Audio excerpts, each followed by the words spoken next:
పోలవరం పూర్తయితే వైకాపాకు పుట్టగతులుండవని మంత్రి దేవినేని ఉమామహేశ్వరరావు అన్నారు. రాష్ట్రంలో శరవేగంగా అభివృద్ధి జరుగుతుంటే ఓర్వలేకపోతున్న జగన్ ఇష్టానుసారంగా మాట్లాడటం తగదన్నారు. పోలవరం ప్రాజెక్టుపై ప్రతిపక్ష నేత విషం కక్కుతున్నారంటూ మండిపడ్డారు. తాము కాల్వల్లో నీరు పారిస్తుంటే వైకాపా నేతల గుండెల్లో రైళ్లు పరిగెడుతున్నాయని అన్నారు.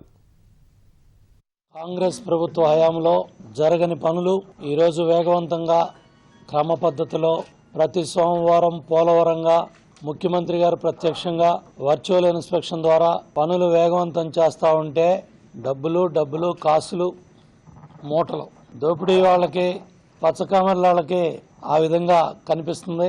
తండ్రి అధికారాన్ని అడ్డం పెట్టుకుని దోపిడీకి పాల్పడ్డ జగన్మోహన్ రెడ్డి గారు కానీ ఈరోజు పోలవరం మీద మేము రాళ్లు కొడతా ఉంటే వాళ్ళు రాళ్లు చిమ్ముతా ఉన్నారు. వాళ్ళు కాలువల్లో అవినీతి పారిస్తే మేము కాలువల్లో నీళ్లు పారిచ్చాం. కాలువల్లో నీళ్లు పరిగెడతా ఉంటే వెన్నులో జగన్మోహన్ రెడ్డి గారి పార్టీకి జగన్మోహన్ రెడ్డి గారికి వెన్నులో చలి వస్తూ ఉంది.